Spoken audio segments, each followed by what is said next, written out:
दोस्तों, कहानी की शुरुआत होती है और हमें एक बहुत ही डिप्रेस्ड लड़की एमिली को दिखाया जाता है, जो कि अपने पति में के जेल में जाने के कारण डिप्रेशन में जी रही होती है और कई बार इसने अपनी आत्महत्या की भी कोशिश की होती है।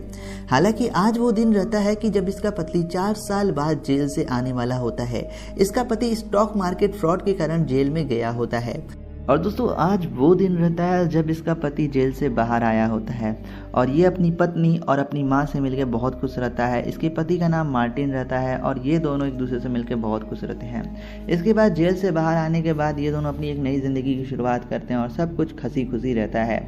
एक दिन एमिली शॉपिंग करने गई होती है और वो अपने गाड़ी को पार्किंग लॉट से बाहर ले आ रही होती है कि तभी पता नहीं उसे क्या होता है, वो अपनी गाड़ी को स्टार्ट कर सीधा जाकर दीवार में लड़ा देती है, जिसके कारण एमिली को कुछ चोटें आती हैं और हमें हॉस्पिटल का सीन दिखाया जाता है, जहाँ पे उसे एक नए फिजियोथेरेपिस्ट डॉक्टर जॉनथ बैंक्स से मिलना होता है।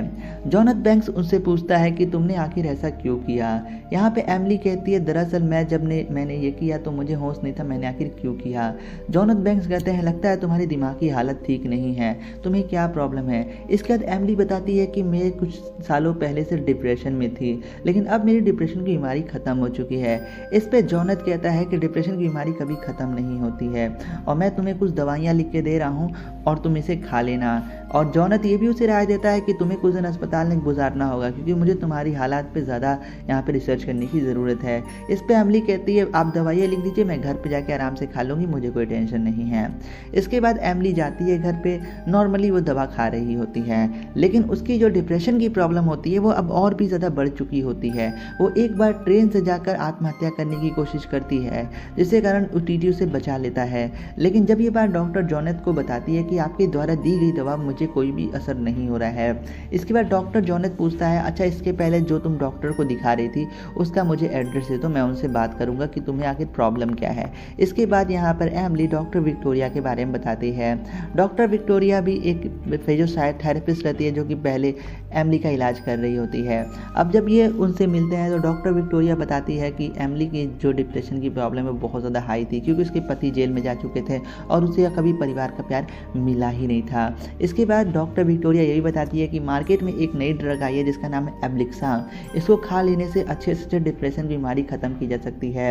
यहाँ पर डॉक्टर जॉनथ पूछते हैं, तो आपने उसे ये दवाई क्यों नहीं दी। यहाँ पे विक्टोरिया कहती है, दरअसल जब उसका इलाज मेरे साथ चल रहा था तो ये दवा मार्केट में नहीं आई थी, ये बिल्कुल नया दवा है, आप इसे ट्राई ज़रूर करें। इसके बाद डॉक्टर विक्टोरिया के कहने पर जो डॉक्टर जॉनथ रहता है वो एमिली को ये ड्रग दे देता है। हालांकि इस ड्रग के कुछ साइड इफ़ेक्ट भी होते हैं जो कि हमें आगे मालूम चलेंगे। डॉक्टर जॉनथ एमिली को जब ये दवा देते हैं तो ये दवा जब एमिली खाती है तो उसे सच में बहुत ज़्यादा रिलैक्स महसूस हो रहा होता है, उसके डिप्रेशन की प्रॉब्लम चली जाती है। लेकिन यहाँ पर कुछ दिनों बाद हमें एमिली के अंदर एक साइड इफेक्ट इस दवा का दिखने लगता है कि उसे नींद में चलने की बीमारी हो जाती है। मतलब कि वो कहीं भी रहती है उसे नींद लग जाता और वो नींद में चलने लगती है और अपना काम कर रही होती है। इसके बाद वो डॉक्टर जॉनथ से मिलती है। डॉक्टर जॉनथ बताते हैं, दरअसल एब्लिक्सा का ये साइड इफेक्ट नॉर्मल सी बात है, मैं तुम्हें कुछ दवाइयाँ लिख देता हूँ जिसके कारण तुम इस साइड इफेक्ट से बच सकोगी। इसके बाद वो दवाइयाँ एमिली खाती है, लेकिन उसे अभी भी कोई असर नहीं हो रहा होता। जैसे कि पहले जो नींद में चल रही होती है वैसे अभी भी से प्रॉब्लम रहती है। हालांकि एमिली इन सारी बातों को इग्नोर कर रही होती है और उसका पति कहता है, तुम बहुत जल्द ठीक हो जाओगी। एक रात ऐसे ही क्या होता है कि एमिली जो रहती है नींद में उठकर सब्जी काट रही होती है। हालांकि ये होश में नहीं होती, सब्जी काट रही होती है। इसका पति मार्टिन आता है और कहता है, ओ बेबी तुम ये क्या कर रही हो, चलो सोने का समय है। एमिली तभी उसके पेट में कई सारे चाकू से मार देती है और उसका वहीं मौत हो जाता है। और सिंपली एमिली अपनी नींद में रहती है तो वो जाके बिस्तर में सो जाती है और सुबह उठती है तो उसे कुछ समझ नहीं आता कि इसके पति की हत्या किसने की। इसके बाद दोस्तों पुलिस आती है वहाँ पर और पुलिस इन्वेस्टिगेशन में पाती है जो चाकू रहता है उस पर उसकी उंगलियों के निशान रहते हैं, जिसके कारण पुलिस उसे अरेस्ट कर लेती है। अब जब ये मामला कोर्ट में जाता है तो डॉक्टर जॉनथ को भी बुलाया जाता है जो कि उसका डॉक्टर रहता है। डॉक्टर जॉनथ बताता है, दरअसल एमिली ने जो भी किया है वो अपने होश में नहीं किया है, उसे एक स्लीप वॉकिंग नाम की बीमारी हो गई है जिसके कारण उसने ये अपनी होशो हवास में नहीं किया है और इसे एक मेंटल डिसऑर्डर है। कोर्ट जब ये सुनता है तो वो एक फैसला देता है कि जो एमिली है वो दरअसल निर्दोष है, लेकिन उसकी मेंटल डिसऑर्डर को लेकर ये पब्लिक के लिए खतरा बन सकती है, इसीलिए इसे मेंटल असाइलम में भेजा जाएगा और जब तक डॉक्टर जॉनथ इसे पास ना करार देने की ये सही हो चुकी है तब तक इसे जेल से बाहर नहीं निकाला जाएगा। इसके बाद दोस्तों ये बात मीडिया में फैल जाती है कि जो एमिली रहती है उसे स्लीप वॉकिंग बीमारी नहीं होती है, उसे डॉक्टर जोनेथ द्वारा दिए गए एब्लिक्सा दवा के कारण स्लीप वॉकिंग बीमारी होती है। और कहीं ना कहीं अब इसमें डॉक्टर जोनेथ घिसे चले जाते हैं। यहाँ पर जो एमिली रहती है वो तो अपने आप को बचा लेती है क्योंकि वो मेंटल डिसऑर्डर की बीमारी में होती है। अब इसके बाद जो डॉक्टर जोनेथ रहते हैं वो अपने आप को बचाने के लिए थोड़ी सी रिसर्च करते हैं, जहाँ पर वो चीज़ों को एक बार फिर से देखना शुरू करते हैं कि आखिर हुआ क्या था वहाँ पर।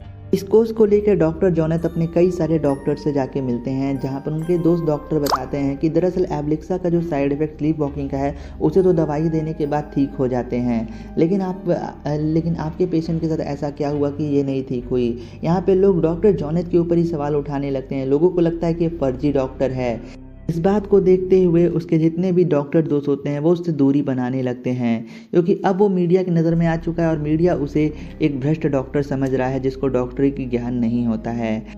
एमिली की इस हालत को देख के उसके जो पेशेंट रहते हैं वो उस डॉक्टर को छोड़ देते हैं, क्योंकि यार लोगों के अंदर डर बन जाता है। इसके बाद डॉक्टर जोनेथ उसी पार्किंग लॉट में जाते हैं जहाँ पर एमिली ने अपना एक्सीडेंट किया होता है और वहाँ के गार्ड से पूछते हैं, तो वहाँ का गार्ड बताता है दरअसल एमिली ने जब अपना एक्सीडेंट किया होता है तो वो सीट बेल्ट को लगाई होती है और उसका गाड़ी काफ़ी सुरक्षित रहता है, जिसकी वजह से सीट बेल्ट लगाने के कारण उसकी मौत वगैरह नहीं होती है। अब ये बात सुन के डॉक्टर जोनेथ घबरा जाता है, क्योंकि स्लीप वॉकिंग के दौरान इंसान को इतना थोड़ी ना याद रहता है कि उसे सीट बेल्ट लगाना है, और वहाँ पे वो बार बार इस गाड़ी को देखता है। तो ये गाड़ी अब तक की सबसे सुरक्षित सेफ्टी टेस्ट वाली गाड़ी होती है। इसको लेके उसे कुछ शक होता है एमिली के ऊपर। इसे ये शक रहता है कि एमिली शायद झूठ बोल रही है और ये जो भी कर रही है ये सब फेक है, क्योंकि एक बार डॉक्टर जोनेथ ने एमिली से पूछा होता है कि डॉक्टर विक्टोरिया के बारे में तुम्हें किसने बताया, तो एमिली ने कहा होता है कि मुझे जूलिया ने बताया, जो कि मेरे ऑफिस में काम करती है। और जब डॉक्टर जोनेथ उसके ऑफिस में जाता है जूलिया नाम की लड़की को ढूंढने, तो ऑफिस वाले बताते हैं हमारे ऑफिस में जूलिया नाम की कोई लड़की है ही नहीं, जिसके कारण अब इसे अपनी बातों पर और ज़्यादा कॉन्फिडेंस हो जाता है कि शायद एमिली झूठ बोल रही है। इसके बाद वो उसे मेंटल एलाइजम में जाता है मिलने और उससे कहता है दरअसल तुम्हारे साथ जो भी हो रहा है मैं तुम्हें यहाँ जल्द से निकाल दूंगा। और वो पूछता है तुम्हारी तबीयत कैसी है।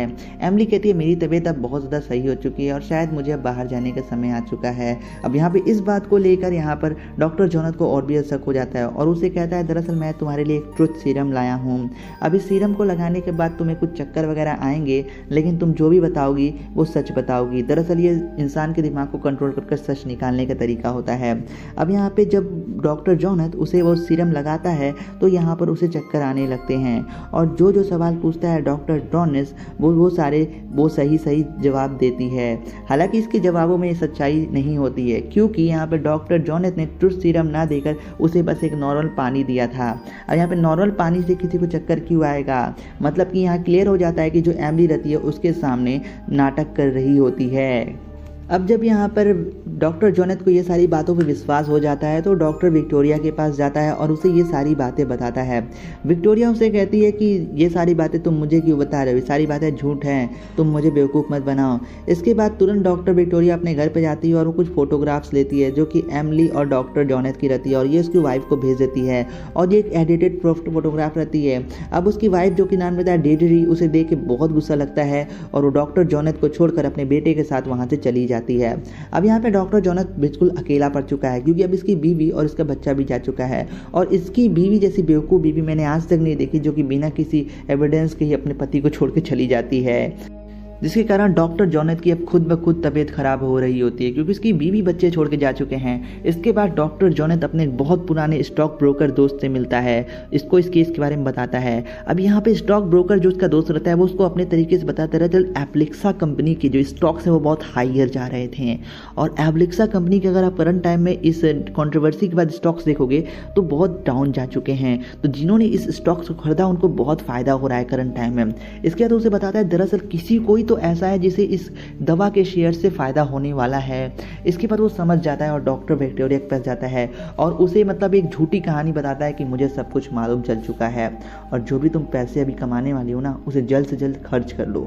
एमिली ने मुझे सच सच सब कुछ बता दिया है। हालांकि एमिली ने कुछ बताया ही नहीं होता यहाँ पर, लेकिन इतनी सी बात सुन के विक्टोरिया की पूरी हालत खराब हो जाती है। दरअसल इस पूरे नाटक के पीछे यहाँ पे विक्टोरिया का खेल रहता है। उसने एब्लिक्सा के शेयर खरीदे रहते हैं और यहाँ पे वो समझ जाती है कि जोनेथ को सच में सब कुछ मालूम चल चुका है और वो डर जाती है और यहाँ पे वो पूछती है तुम क्या चाहते हो।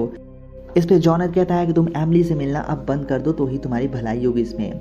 इसके बाद वो एमिली के पास जाता है, जिसे कहता है अगर तुम मुझे सच नहीं बताओगी तो मैं तुम्हें इस तरीके से इलेक्ट्रिक शॉक ट्रीटमेंट दिलाऊंगा और तुम सच में पागल हो जाओगी और ज़िंदगी पर यही रहोगी। और याद रखना कोर्ट ने मुझसे क्या कहा है, जब तक मैं तुम्हें परमिशन ना दूंगा तब तक तुम यहाँ से हिल भी नहीं सकती। और सच जानने के लिए वो उसे ब्लैकमेल कर रहा होता है। एमिली कहती है ऐसा कोई सच है ही नहीं मेरे पास, मैं तुम्हें क्या बताऊं। तो यहाँ पे डॉक्टर जॉनथ कहता है ठीक है तो कल शॉक ट्रीटमेंट के लिए तैयार रहना और फिर ज़िंदगी भर पागलों की तरह जीते रहना सच में। इस पे एमिली घबरा जाती है और अब उसे वो पूरी कहानी बता देती है कि क्यों उसने अपने पति को मारा और विक्टोरिया का इसमें क्या संबंध है। अब यहाँ पे एमिली बताती है कि जो उसका पति मार्टिन था वो 4 साल पहले बहुत अमीर आदमी रहता है और उसके पैसों के लिए एमिली ने उसे शादी कर ली होती है, लेकिन उसके पुलिस द्वारा पकड़े जाने के कारण उसकी जितनी भी लग्जरी लाइफ स्टाइल रहती है वो सभी चली जाती है और वो रोड पे आ जाती है।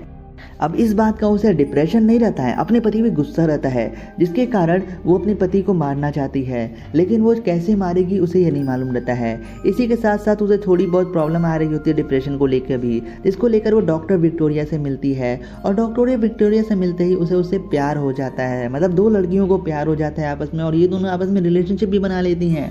अब एमिली यहाँ पे विक्टोरिया को बताती है कि फाइनेंशियल वर्ल्ड कैसे काम करता है, कैसे स्टॉक मार्केट काम करते हैं। वहीं विक्टोरिया उसे डिसऑर्डर्स के बारे में बताती है कि कैसे तुम फेक साइकोलॉजिकल डिसऑर्डर्स को यहाँ पे कर सकती हो। इसके बाद ये दोनों मिलकर ही प्लान करते हैं, सबसे पहले ये मार्टिन को मारेंगे, फिर ये लोग एब्लिक्सा की जो एक दवा है इसकी पब्लिसिटी को ख़राब करेंगे और जैसे ही इसकी पब्लिसिटी ख़राब होगी तो स्टॉक मार्केट डाउनफॉल होगा और ये लोग उस समय पैसा कमा के करोड़पति बन सकते हैं।